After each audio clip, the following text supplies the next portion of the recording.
Hey, how's it going, guys? This is SamsoTech, and today we'll be going over a brand new build.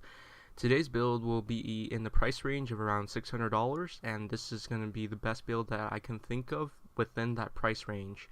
So let's get started. With the CPU we have today is Intel Core i3 4150 3.5 GHz dual-core processor. So the Intel dual-core processors are renowned to be awesome, and they won't bottleneck very easily with high-end graphics cards, so I'm pretty sure everybody could be happy about that.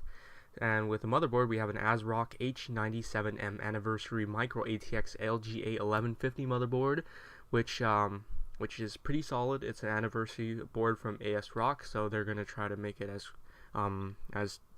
premium and great quality as possible. So it's a nice little motherboard for what you can get. So with the RAM today, we have the Mushkin Silverlane 8GB one stick 1600 MHz memory.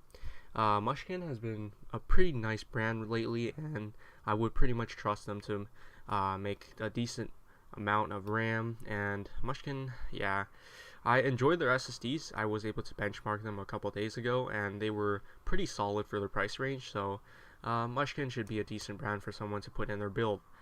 So for the hard drive today, we have the Western Digital Black 1TB edition, 7,200 RPM. Nothing much to say there. It's a 1TB drive. You get what you get. You get plenty of storage. It's fast enough to run, load any game, stuff like that. It's a hard drive. Yeah, that's it.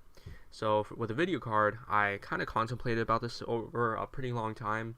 I wanted to fit the new NVIDIA 970 into a $600 build, but you know, that's impossible, so we're just gonna have to take stabs and try to make it as worthy as possible. So I decided with the Asus Radeon R9 280X. So it has 3 GB of video buffer, and it's a really solid card. It can run most modern games at ultra settings with 60 frames per second. It's a really solid card. It's one of the best cards you can get right now. So basically, this card right now only is around $250 with Newegg, and they've been doing plenty of promo codes with that card. So it's a pretty worthy buy. That's pretty much why I put it into this build. This is pretty budget oriented. I'm trying to make as cost effective as possible, and this is the best way that I can do it. So with the case, now I've seen a lot of cases lately, and I've just set my eyes onto the best looking case that I could think of, which is the NCXT Source 210. And oh my god, this case is just magnificent.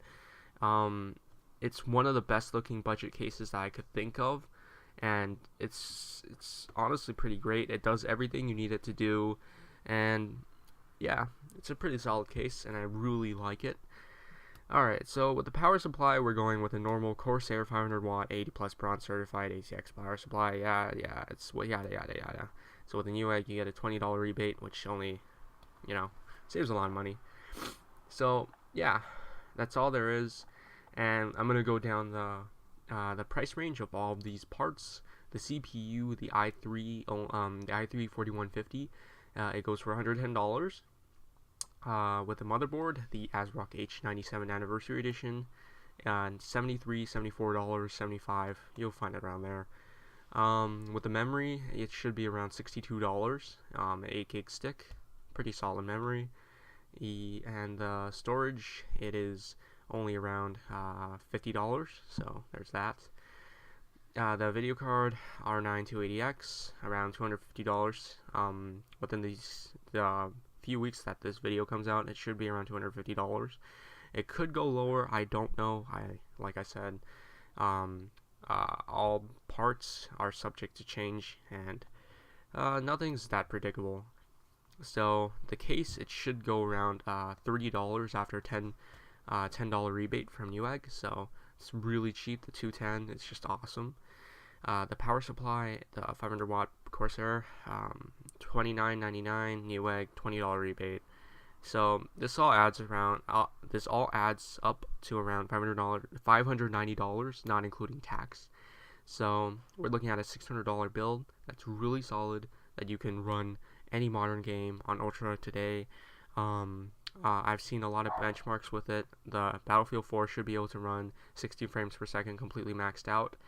And yeah, this is my build for you guys, and I hope you guys enjoyed. And if you guys really want to actually build this, please leave a comment down below telling me how you're going to do it, and you should probably make a video about it, stuff like that. Just tell me what you guys feel, and that's it. I hope you guys enjoyed. This video actually took quite a bit of time. I've actually had to benchmark most of these parts on my own to make. I had to look into a lot of different parts for the $600 build, and it was pretty time consuming. So yeah, so thanks for watching. I'll see you guys next time, and please like and subscribe. I really need some popularity right now, and thanks for watching, guys, again. And I'll see you guys next time.